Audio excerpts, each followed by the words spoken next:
program contains scenes of violence. Viewer discretion is advised. Welcome to the RWT Podcast. Hello everybody, my name is Emir Costello, and I'd like to welcome you to the next edition of the RWT Podcast. We got a really special show planned for you here on this evening. It's Tuesday, man. It's been a very busy day. I rushed home as soon as I can. I think I worked probably 10 hours today. Then picked up my daughter from soccer practice. And now I have the pleasure of sitting down and bringing before you, for the second time, a guest on the show. My good friend who's here to talk about all his new ventures and all the things he's going to be doing to leave his footprint all over social media. Mr. Jon, how you doing, brother?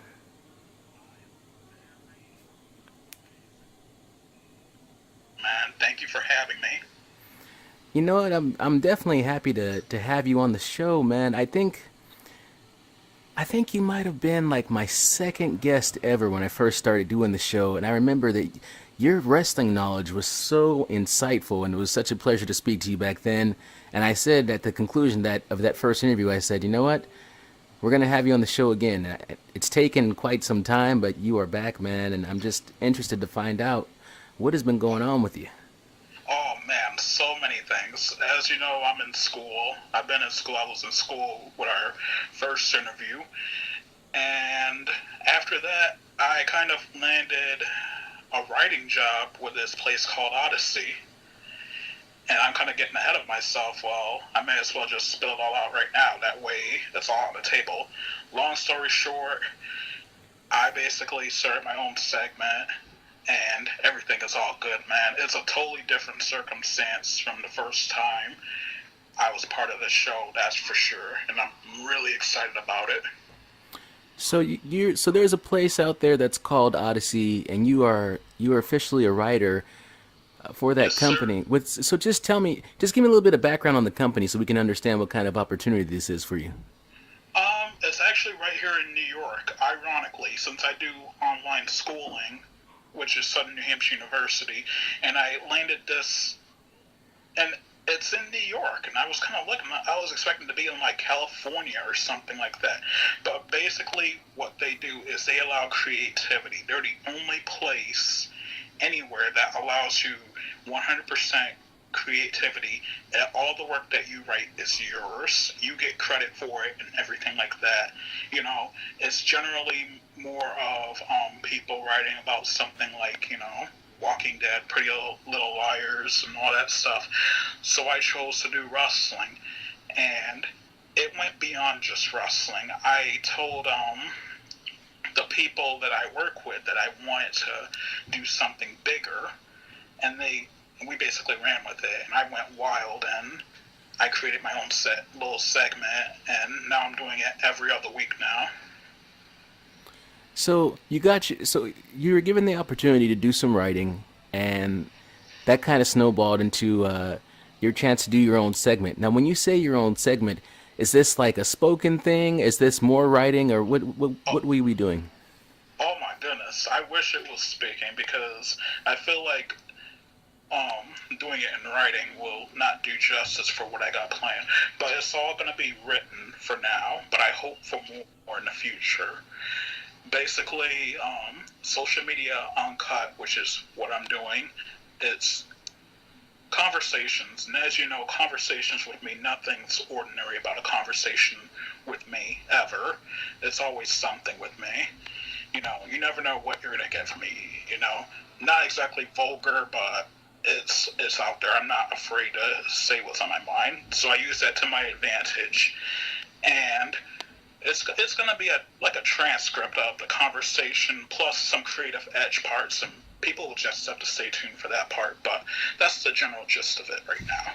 Okay, so here's my question about it then. So the segment's going to be called Social Media Uncut. Now, is this going to is this going to focus Does this have a specific focus itself? Like, is this also about wrestling, or will you kind of expand the horizons with this? Oh, well, right now it's primarily going to be wrestling. That's going to be my main, because, right now I'm focusing primarily on the wrestling audience, but there have been some non-wrestling guests that I have planned for the future, but that's not till maybe 2018, though. But there will be some non-wrestling guests as well, some from the political field and some controversial figures and things like that. But for the most part, it's going to be either wrestling fans who have made their mark on social media, or independent wrestlers, and so on and so forth. So we can expect a lot of wrestling on a segment like this. So I feel like people won't be disappointed. Okay, so I think, first of all, congratulations, man. This all sounds fantastic. I'm really happy for you, man. Oh, thank you very much. Thank you. So one thing I remember about you from our first conversation is you are really connected with a lot of the indie wrestlers, a lot of like female indie wrestlers. So is that what you're gonna be able to do? Like, try to give the casual fan an insight into like the world of the independent wrestler? As much as I can. Some of the independent wrestlers have been really hard to connect with recently. Since I started writing, they kind of figured, I've been very vocal on Facebook about what I'm going to do, and some of them kind of said, "Whoa, red flag," and I haven't heard from some. But I'll try to do as much as I can. I always have a backup plan. I got at least, I think, 3 planned for over the summer. So, like I said, it will be interesting. I will give as much insight as I can, as much insight as they're willing to give out. Like I said, it's all no holds barred with this. You never know what I'm going to say. I don't even know what I'm going to say. I don't even know what they're going to say. They don't know what to expect from me. So it's all going to be winging it. It's all going to be out there. It's all going to be real and authentic. And I feel like people are going to see the real side of them, what they're going to do, what they're going to do for the next few months, etc., and all that. What's in the future and things like that. So people are going to have that to look forward to. I'm a little surprised that for example, an independent wrestler would hear what you're trying to do and this new segment that you're trying to create, and that they would even shy away from it, because you would think, as an independent wrestler, if you got somebody who cares enough about your career and your life to try to cover a part of it, you would think you would want as much exposure as possible, right? Well, I kind of understand it too, because you got to remember, these guys work, every single night. It's not like WWE where, you may get a night off here and there to do whatever, go to a park or something like that. They're doing this every single night, and they're trying to make sure they have their bookings full. So I can understand that. I don't have any ill feelings toward that. I respect that. Some of these guys have turned out to be real good friends to me, like Kikyo and Brittany Wonder and many others. They're always out there, and I see it every day, them trying to fill their schedule. So I can totally understand if I don't hear from them right away, because they're always trying to make sure that they have a schedule so they can do what they love to do.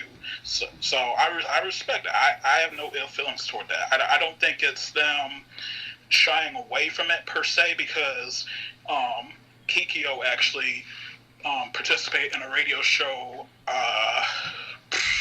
months ago. I'm just going to say months ago, a few months ago, for an interview that I set up. Well, I didn't set up, really, but I just kind of was the middleman. I said, hey, maybe you should do this. And she went along with it. She was like, oh, okay, cool. She's laid back, so she went with it. But in general, they're always out there. They're always running. They're always doing what they got to do. So I respect that with them. So I expect to hear from some of them, probably not all of them. We'll see what happens, So Is your segment here and the pieces that you're going to be writing, is this like an underground type thing where it's just meant to specifically focus on independent wrestling, or would you be open to covering some mainstream stuff as well? Well, right now I'm focused on independent wrestling, to be completely honest with you, because I feel like the mainstream stuff right now, that's covered. I feel like they got that covered. You know, they're doing fine. They don't need they don't need any more coverage than what they got right now. But you know, it's intended to be a thing where, yeah, it's gonna be probably a little tense sometimes with the conversations, with the things that I may ask, but it's gonna be fun at the same time too. So I feel like the most fun I'll have is with the independent wrestlers, more than the mainstream people who are like, oh, you know, public image and all that. They're so worried about the public image, they're gonna be careful with what they say to me. I don't want that. I want someone who is gonna put it all up on the table, and I feel like that's what independent wrestlers do. So I'm primarily gonna be focused on the independent circuit. Okay, so just so we understand, because I just kind of want to check the temperature of what you're going to bring to the table. And this might catch you off guard a little bit, but, you know, like yourself, I'm trying to, I'm doing my communications thing here. I just do it for fun. You're the professional. But let's see. I'm working on professional, man. I'm working on it. Yeah, I'm gonna put you on your toes here, okay? Just to check your temperature here. Can you give me an example of one of the more heavy-hitting type of questions that you would ask if I was an independent wrestler? Oh my gosh. It depends on the wrestler, first off. Like there's a few that who I actually burned bridges with, because I actually well, to give you a little preview of how uncut I can be, I asked them where their passion is, because, you know, I felt like that they didn't have it there. So I'm not like any other fan that a wrestler has ever talked to. Like, I'll ask you where your passion is, straight up. And that's what I asked this particular wrestler. I'm not going to say this person's name, you know, but I asked the person where's their passion at, because I felt like that it was all more about, you know, almost like a get famous quick stepping stone, rather than the real passion for the fame, not for the fame. Of course, they had a passion for the fame, but for the wrestling itself. So that's just a little bit of it. Like it could vary from wrestler to wrestler. Like, I may ask one that's so intent on building their own brand in the independent circuit, like, you know, well, are you just going to reject WWE if it's knocking on your door, you know, things like that. Like, if I feel like that's the vibe I'm getting from them, I'm going to ask them that. You know, they know what they're getting themselves into. I warn people beforehand about things like that, so there should be no real surprises to them. You know, it may sting a little bit. You know, I start off slow and then, bam, there it is. But other than that, that's pretty much it.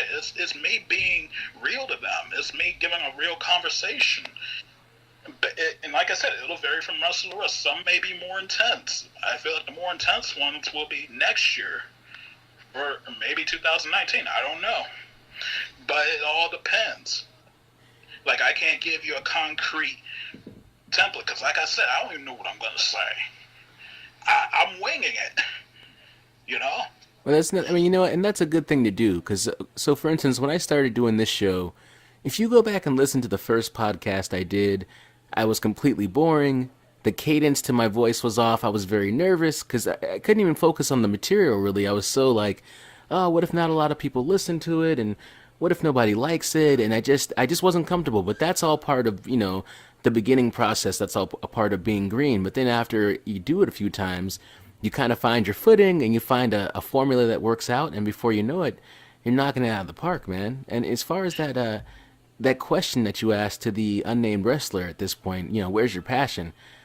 The thing about that question is, when it comes to the wrestling industry, if you say to a wrestler, where's your passion?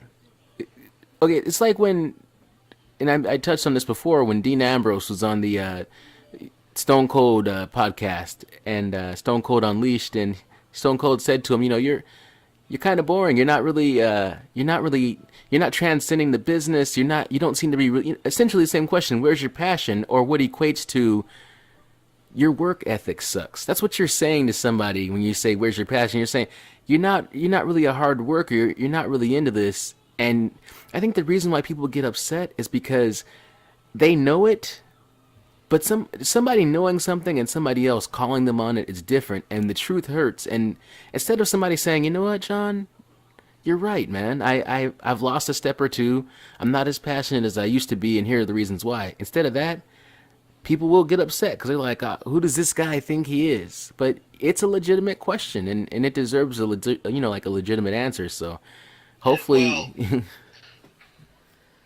but about that, this person's actually this particular wrestler, could have all the talent in the world. Dean Ambrose, I could go on and on days about what happened to him, but I'm not even gonna open that can right now, at least. But it's more of I can't even put it into words. It's almost like you're looking at it from a different lens than another wrestler. That's what I saw in this person.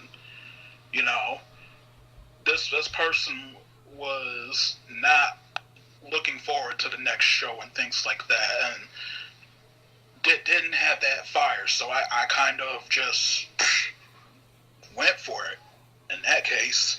And those are the kind of questions that I ask on a daily basis. If only people knew the kind of things that I would tell people, and some of it lit fires in their butts, and they ended up going 100 miles an hour, and the other ones, some people, some people will just start breaking down after that. So I had to be real careful with some people, because I know some people shut down. See, I could go on and on about that subject, though, but what I think it is? Okay, so people have an unreasonable expectation, and this comes down to the fact that they don't respect your craft. They're a wrestler.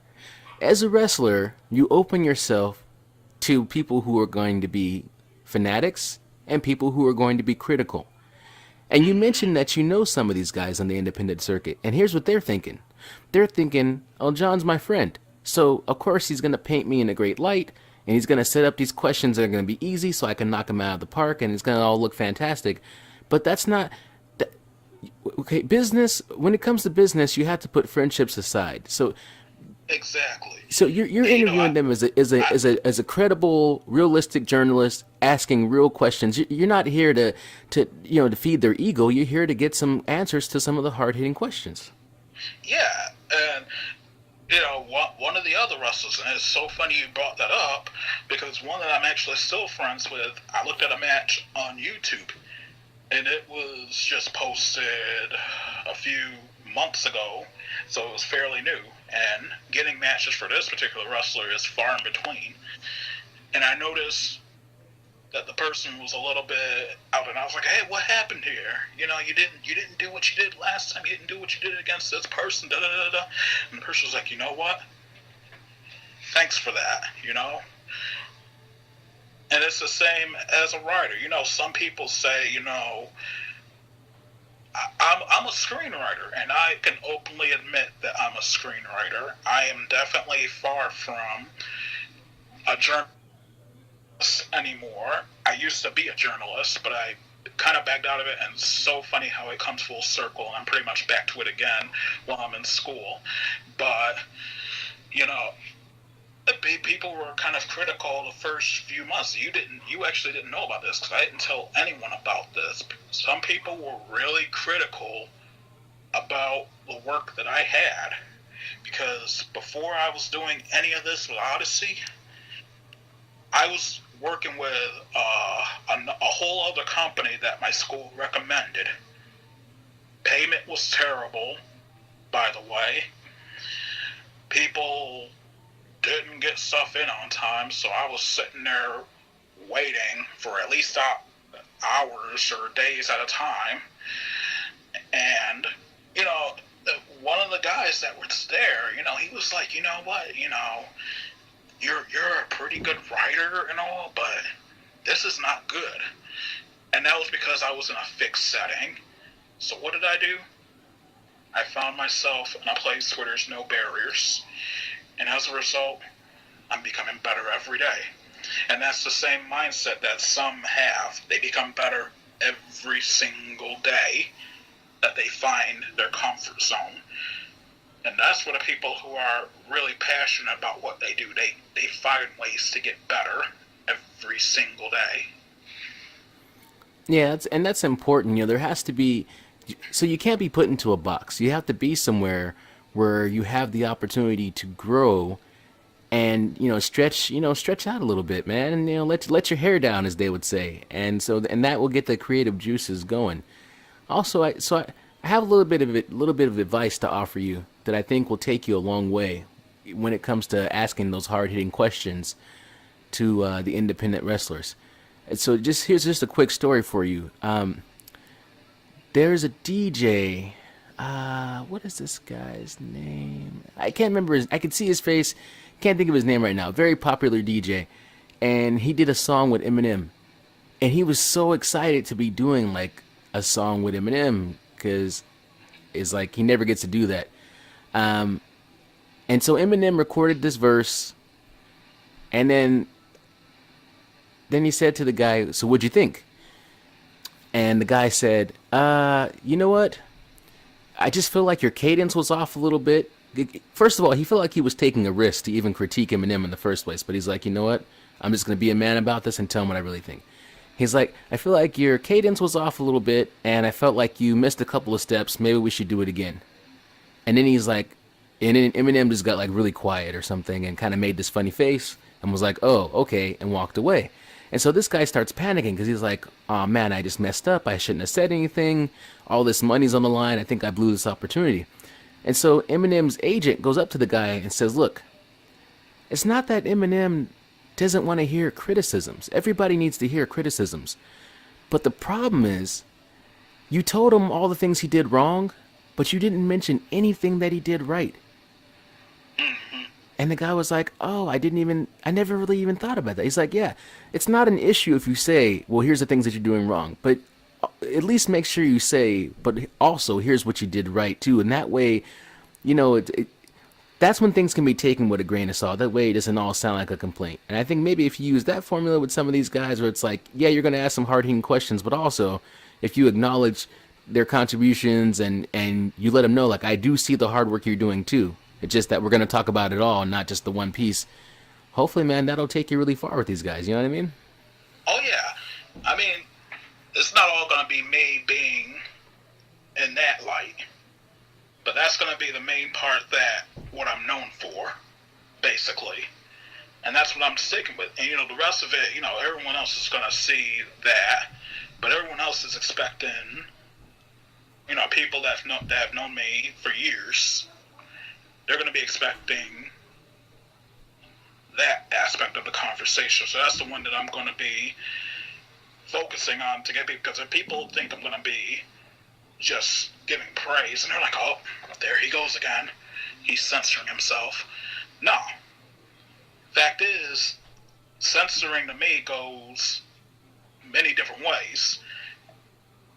And when it comes to me, it could be either high praise or completely curveball questions, basically. Something that's completely out of the ballpark, something that people are wanting to know, or what I'm wanting to know. I may not even be paying attention to the people. It may be something that I want to know, you know? And that's what it is. You know, people, like I said, they're going to have a general idea of what to expect from me, but others of them will have maybe a little template. You know, there's going to be a few questions that may be a surprise and things like that, and that's what keeps the conversation it keeps it fresh, basically. Yeah. It's not like, you know, it's very easy for me to, you know, copy and paste this conversation and then hand it in on Odyssey, and then it gets a few views, and it's like, what the heck is this? It looked like this person was expecting this person to say something, you know, and I feel like that's the hardest part of doing writing instead of a video, which I hope to do in the future for Social Media Uncut to eventually turn it into a video interview. That's for the future, but I think that's the hardest part of it, you know. It's not going to be all criticism and things like that, you know. So, some of it may be tough love, you know, straight up. You know, some of it may be tough love, and that's just me. And I feel like that some of these people, you know, not all of them, some of them, I may have to have deeper conversations with, like the non-wrestling one that I have planned. I may have to actually sit down and focus, you know, to explain, because the person doesn't know me that well, like some of the independent wrestlers do. So I'm going to have to sit down and explain, you know, this is my personality, you know, don't take this personally and things like that. But I'm not worried about that with the wrestlers, honestly. You know, the reason why that one wrestler, you know, you want to know why that one wrestler took it personally? Because I wouldn't buy their merchandise. That's why they took it personally. Because I wouldn't buy their merchandise. They flooded my inbox with it saying, hey, you know, you want to support independent wrestling? Buy this. Right. Buy that. I don't have money. I'm a broke college student. So you know what? I straight up said, you know, what's going on? What? You know, that's what triggered it, I think, after really thinking about it right now. That's what triggered it. And, you know, obviously, I'm very limited on what I can buy, you know. I'm doing all right, but not doing that all right to the point where I can be like, you know, throwing dollars everywhere. Yeah, buying independent shirts up the wazoo. Yeah. And, you know, with this one, it was kind of like, be grateful for what you're doing, what you have. That was the general message. Be grateful for it, because, you know, lots of people want to be wrestlers. Heck, I wanted to be a wrestler. That didn't work out too well. You know, there's lots of people out there that want to be wrestlers who are either in a very low circuit to the point that they're wrestling either in their backyard or in a little, not even an arena, not even a gym arena that we see on YouTube. They're wrestling in what looks like a living room where there's a refrigerator on one side and whatever else, God knows what else on the other side. You know, and that was the general message, because this person's doing pretty well and can get noticed. So it really grind my gears when I got asked that. So I'm not afraid to say whatever. It could be praise, it could be criticism, it could be whatever. People won't know. People will have to wait until that time comes. Let me get your opinion. By the way, that DJ I was talking about was Just Blaze, in case anybody was trying to, if that was racking your brain. It was racking my brain. Let me get your opinion on this. So one of the things I like about you, from the moment I met you, you've always been this guy who is advocating for independent wrestling, independent women wrestling, independent of all kinds. Like, you really try to take that platform of wrestling and shine a big spotlight on it. So I just want to know, when you hear that Randy Orton is just pulled down his pants and taking a giant shit all over independent wrestling, what is your response to that? If I said it surprised me, I would be lying. So I'm just going to go out on and say I'm not surprised, and here's why I am not surprised. Randy Orton is the son of a Hall of Famer, the grandson of a wrestler. It doesn't surprise me. Honestly, I am not surprised about this. You know, Randy, and I almost, you know, in a way, I almost respect Randy for saying what he said, as strange as that sounds, because so many wrestlers who either don't know anything about independent wrestling or secretly hate it, but put on a poker face and smile to the guy's face and saying, hey, I'll work this, I'll work that. But then all of a sudden you look at the price that they're asking for, and you're like, how in the world are they going to pay that? Those are the guys who I don't respect. But Randy is almost a cookie cutter, typical wrestling son, when you really think about it, And more than likely, Randy won't have to set foot on the independent circuit ever. God forbid if he ever has to set foot in the independent circuit because he violated the wellness policy for the third time, and now he has to leave, and now he has to make ends meet out there.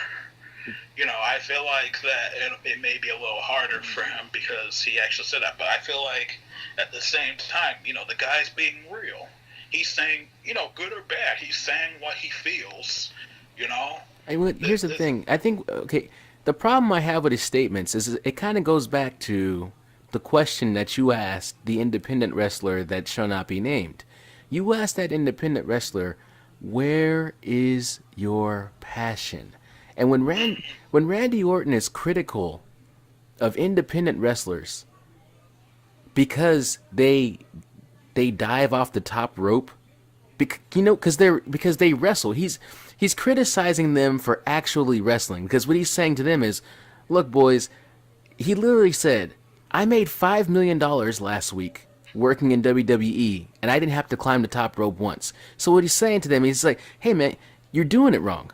Here's the thing: keep your feet on the mat and make millions. But what he's not understanding is that some of these guys are not in the business to make $5 million in 1 week.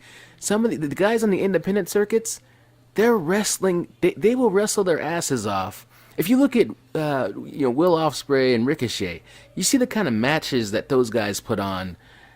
They're wrestling their lives out there, like their lives depend on it. Not because they care about getting $5 million. They're not doing it for the money. They're doing it because they have a passion for the business and a passion to perform.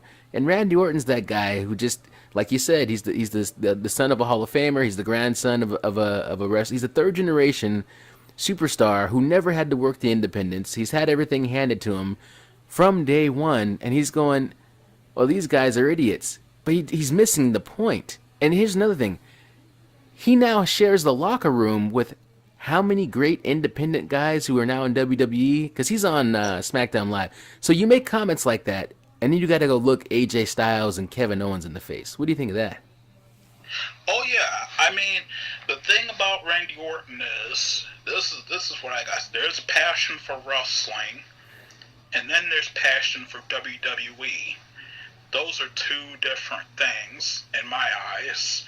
Because if you have passion for WWE, you're there for maybe 15 years if you're lucky. Never have to set foot in the independent circuit. There's many, I don't want to say many, but there's a few that have had the luxury of being part of WWE. And you look at some of the wrestlers, some of the aging wrestlers that stayed in WWE consistently all these years, like The Rock, who is also a third-generation superstar. He has passion for WWE. Does he have passion for wrestling in general? I don't know. That's up to him to decide. Right. But there's a difference in passion for wrestling. Daniel Bryan has passion for wrestling. He doesn't have passion for just WWE.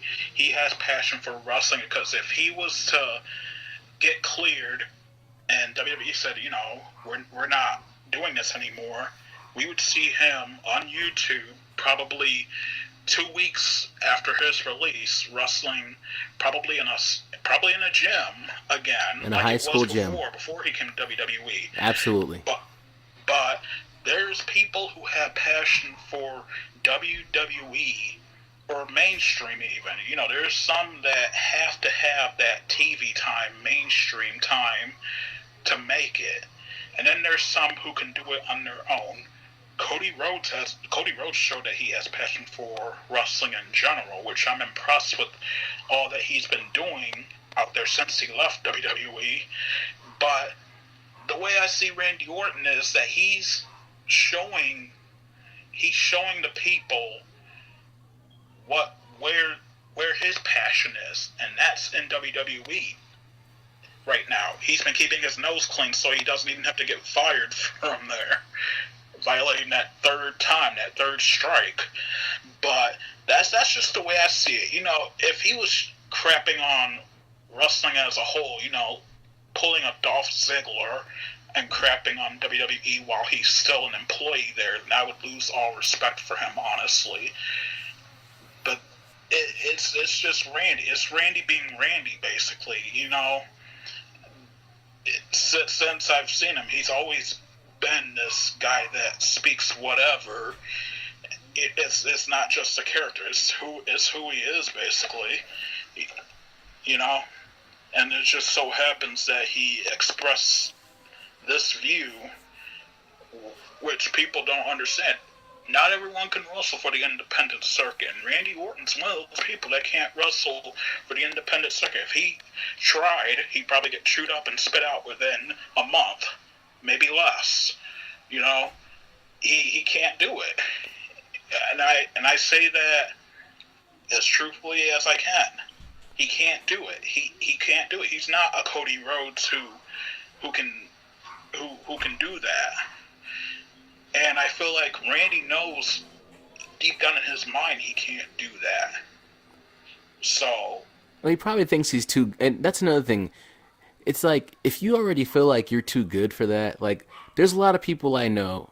There was a time back in 2012 where I was going through a situation, and I found myself for the first time in ever, basically, unemployed. And you know what? I have kids, man, so I started applying for jobs everywhere, including McDonald's. Now, I'm gonna say this. I'm gonna say this where the world can hear it. I don't even care. I didn't get a call back from McDonald's. They're a loss.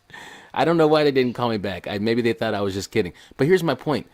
There are people in this world, if they were on their last dollar, would never apply to work at McDonald's because in their estimation, really? McDonald's? I'm too good for that. You understand what I'm saying? Like a guy like me, I will scrub, I will do anything I gotta do to make a buck. But there are some people who just in their own minds, there's certain things that they are above and they would never do it. So like if Randy Orton did violate the wellness policy for the third time today, and he got fired from WWE today, future endeavored and the whole deal, he would never, there would never be a time where it's like Randy Orton debuted in Ring of Honor. No, Randy Orton would take his ball and go home, because when he looks at a Ring of Honor and Reality of Wrestling, and TNA is not independence, but it's still obviously a lesser caliber by far than WWE. right. I think there's just something in him that just feels like I'm better than that. Like I think he would be insulted if anybody even suggested, like, hey, why don't you come down to Ring of Honor? He'd be like, really? Absolutely not. Right. And, like I said, Randy has the passion for WWE, and it may be the case for more of the seasoned wrestlers than we realize. They've never been in that situation where they got future endeavored by WWE, or they have something else to fall back on. Some are rock stars, some are actors, actresses, and things like that. They're good to go right now. So in a way, I can say, because independent wrestling is some hardcore stuff. It's not like WWE where you can be a little laid back here and there. Independent wrestling is some hardcore stuff. You have to bust your tail to get people's attention there. It's not like, a person can stand in the ring and make some cliche jokes and things like that, wrestle with a broom in the middle of a sold-out crowd in Madison Square Garden or some crap like that in WWE, and they could say, wow, we had a good show. No, independent wrestling, everything has to be home run from the get-go. And if you slip up even a little bit, that's not just independent wrestling. That's independent anything.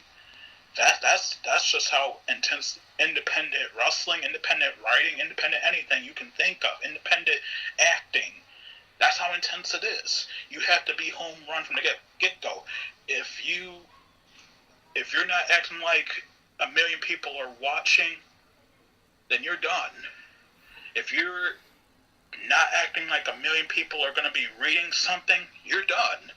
That's just the reality.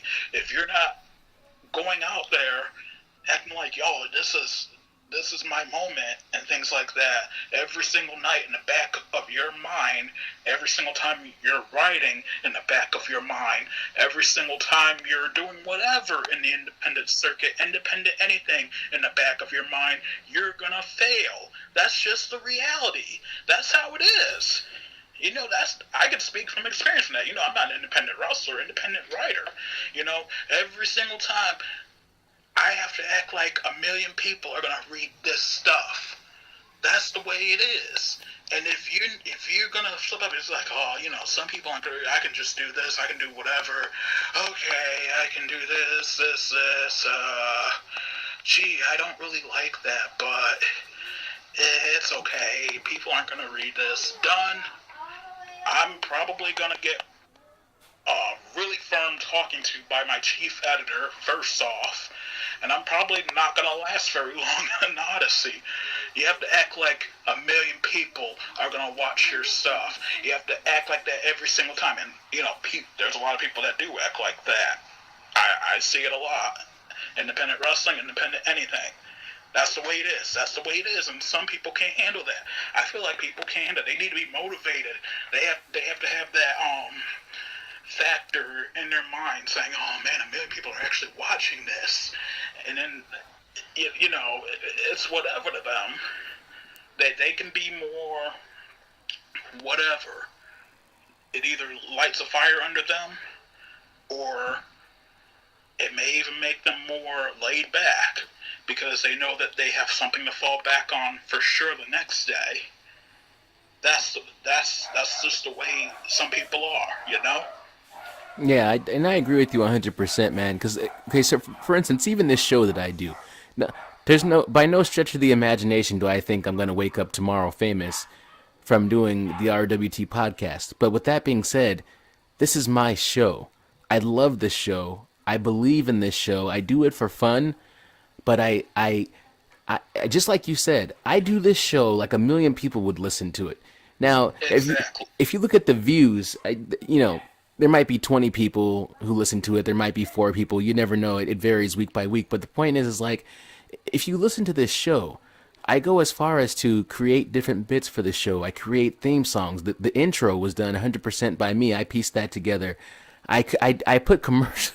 I take commercial breaks. Jesus Christ! I'm not being paid. When I plug in a Budweiser commercial or McDonald's talking about some chicken nuggets, I'm not getting money from McDonald's. What I'm doing is I'm trying to create the ambiance of a real show. I'm trying to make the listener feel like this is a legit podcast, because in my mind it is, and I think you are 100% right. It is. If you approach it like it's nothing, then that's how it's going to be perceived. But if you approach, me, this show, and you, your writing, like a million people are going to view it, listen to it, read it, or whatever, then that's how you know you're going to be giving your best efforts. So with that being said, what do you want people to know about you as a writer? Well, the one thing I want people to know is that the title doesn't do it justice. And when I say that, I noticed some people who, allegedly read articles. One of their habits, and this is not just wrestling fans, this is people in general, they say, great article, man. And I'm like, okay, what was it about? It's about this and this. That's just the title. Yeah, you have to read all the good stuff that's inside, man. And they're like, oh, man. And that's the way it is, I could just completely swerve people with that. The title and the little description at the bottom and things like that. That it doesn't do it justice at all. People be like, oh man, and they could think that they know what the article's gonna be about. But once they actually click on it and they actually read it, they'll actually see what it's all about, and then some. And when I say that, they'll actually get all the different parts. Like for this week and next week, for this week, I don't know when the article's going to be posted. I have to ask them probably once I get done with this. This one's actually Sting versus Undertaker that I wrote about. That's going to be published through Odyssey. And I already know automatically that there's going to be some people that automatically look at the title and the description, and, you know, they may say that they've read it and things like that, and they're like, oh, man, it's a good article, man. You know, Sting versus Undertaker, good article. And I can automatically tell when someone actually read my articles and when someone's just going based off the description and the title. And basically with that, I basically feel like that people they don't like taking time to read things. If I can be bold, they don't like to take time to read things. And my goal is to make exciting articles that everyone can read. It could be about WWE. It could be about, you know, an independent wrestler, like Social Media Uncut. It's going to be primarily independent wrestlers and their backstories and many other things in the article. I'm not going to give it all away right now because then people are like, oh, I already know what's in it. But it's going to be all that. And next week's going to be NBA, but we're not getting into that right now. But that's just the way it is. I feel like people should actually read the article and not read the description and say they read the article. And that's my ultimate goal with this.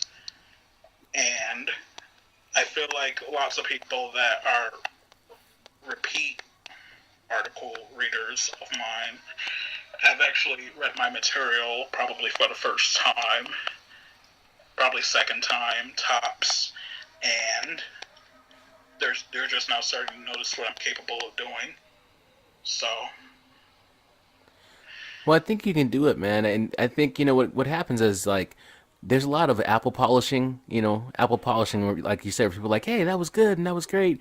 But you can tell they didn't really read it. But what happens is right now you're small time. Not a lot of people know who you are. But there will be a time, you know, your stock will continue to grow and your name is going to mean something. And then people will wait in anticipation for the next article to come out. In the beginning, it's always rough. But here's an important question for you. Make sure you give the audience as much detail as possible. If I'm a fan of Jon and I'm looking for that next piece of literature, what day, you know, do these articles come out, or what website do I have to go to read Jon's work? As of right now, the website is a work in progress. I'm actually trying my best to work on a website right now, but as of right now, it's a small deal. Right now, everyone's spreading through word of mouth right now. On my official profile, all the time, people can find it. For the wrestling-themed articles, Wrestling to the Max will always have my articles, because I know not everyone's a friend of mine. Is that a website, Wrestling to the Max? I'm sorry, say that again? Is Wrestling to the Max, is that a website? It's actually a wrestling group. Well, actually, you were right with the website part too, but that's a story for another time. And people can actually tune into Social Media Uncut for that, because it's actually really funny we got into this, because I wasn't intending getting into this, but Wrestling to the Max is actually my first piece for Social Media Uncut. And the guy who came up with Wrestling to the Max is actually gonna be the first guy to do it. And I feel like I put a little bit of pressure on, because I asked an independent wrestler and I asked one other person, and I just chose him first. And I may even jokingly tell him, don't screw this up, man. Because I chose you first. But Wrestling to the Max is pretty tight-knit. To give you a little short description, it's a tight-knit wrestling group. I don't know if you've ever seen or been. I have a bad memory. I can't remember if you're a part of it either. Actually, I actually thought that's where we started talking. Actually, I don't know, but Wrestling to the Max is a mixture of wrestling, mixed martial arts, and more sports and entertainment too. Sometimes they have podcasts. They have so many different things. So they have podcasts. They have many people who write different articles for different website groups, and Wrestling to the Max actually has their own set of writers. And I do have to give Wrestling to the Max credit because another thing I didn't tell you, that place was actually the place where I first started to really write, actually. And I actually got to take this time to give them credit because if it wasn't for them, I probably wouldn't be doing any of this right now, to be completely honest with you. I'd probably be working somewhere else and going to school right now, but they gave me this motivation to do it, and that's basically what they do. They make writers. They have so many different writers in that group, it's not even funny. It's a moderate-sized group, obviously. And for the article posting itself, I have to get back to you on that one. No, but normally it's Tuesdays, but I don't know if it was because of the holiday yesterday. It kind of threw them off, and they're doing it on Wednesday for this week. But I can't emphasize enough, word of mouth is really important because I don't have a website, official website right now. I'm doing it through LinkedIn as well. My official Facebook, my private Facebook. I may decide to do something like a page down the line. But as of right now, I can't emphasize it enough. Word of mouth, sharing is critical. More than likely, people in the circle, and maybe some beyond, because I've seen the numbers for my first two articles, but they've been off the chart. But like I said, word of mouth is important. That's the bottom line. It is. It's definitely important. It takes the people. Because here's the thing: if I'm I'm a regular guy, I'm an average Joe, and if I see 5 or 6 or 7 or 10 or 20 more average Joes saying this guy is cool, then that guy must be cool, and I will go check it out because they said that he was the bee's knees. So I support you 100%.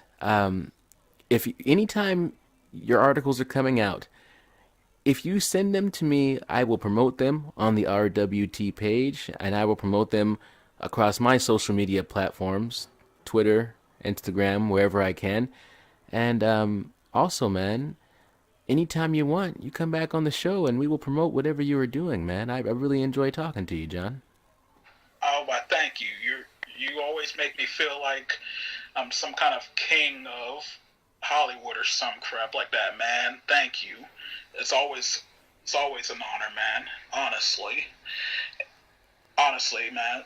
And also, one more thing, Odyssey.com. Remember that website. Probably won't see my article, but there's so many articles on there. It's more than just me. It's not just, I don't want people thinking it's just about me, but I'm just going to give this quick shout out, Odyssey.com. You will see people from my school, many other schools, all talented people writing.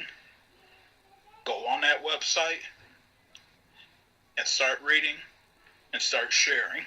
Word of mouth is important for them too, just as much as it is for me. So go on there. Anyone out there within the sound of my voice, go out there and share. Odyssey.com. Remember that. Share it, love it, read it. Not in that order. Odyssey.com. We'll get that link posted to the page too. And then just one more time for any of the other aspiring writers who might be interested in that wrestling group. What was the name of that group that you said made you? Wrestling to the Max. And that's on Facebook? Yes, sir. Facebook, and the guy who started this madness, started this whole thing, Sean. Hey, Sean, I know you're listening because you always listen to whatever it is I'm doing, man. I appreciate you, sir, and thank you for pretty much helping create this all, man. If it wasn't for you, no telling what I would be doing right now while going to school. Obviously, I'll be going to school, but I certainly wouldn't be doing this right now. So I thank you, sir. And thank you, John. If anybody just wants to get a taste of what John can do, a couple days ago I posted to the RWT page an NXT article that was written by John. And as a matter of fact, as soon as we're done recording here, I will repost it in case anybody missed it. Give it a read, give it a comment, share it, let John know what you think. He wants to hear your feedback. And John, I look forward to speaking to you again, my friend. Thank you so much for your time. Thank you. And thank you, everyone out there. All right, bud. I will catch you down the line. You have a good night. You too, man. All right. Bye-bye. Bye-bye. All right, everybody. You just heard Mr. Jon Wayans. He is going to be writing for Odyssey.com. And he's going to be living out his dream, writing articles on independent wrestlers, shining a light on the up-and-coming stars. You never know. You got to read his articles, man, because here's the deal. Some of the people that he's writing about today are going to be the future stars of the WWE in a few years. So you may as well get to know them now. Also, I'll be posting any articles of his that I can get in my hands onto the RWT page. Make sure you check those out and comment and subscribe to anything he has going on. I'll post all his links up. And last but not least, look out for that social media uncut that he has going on. Because according to him, he's going to be asking some of those hard-hitting questions to some of the independent wrestlers. And I know a lot of us in this group like the independents. Got the Young Bucks out there, man. Kenny Omega, they're doing their thing. And it's a lot of good stuff. So thanks again, John. We really appreciate you. And that's it, guys. It's been a long day. And I'm going to go get some rest, I guess. So thank you so much for listening to the show. Share it. Let's get other people involved. And also, as I always say, if you want to be a guest on the RWT Podcast, you just hit me up and we'll have you on, all right? Other than that, I will catch you guys next week. Oh, wait. One other thing from John. Just received a text message. Here's a correction to that website. The website is theodysseyonline.com, okay? Theodysseyonline.com. That's where you're going to find his articles at, all right? So for Jon Wayans, my name is Emir Blackbane Costello. And thanks for listening to our RWT Podcast. I'll catch you down the road.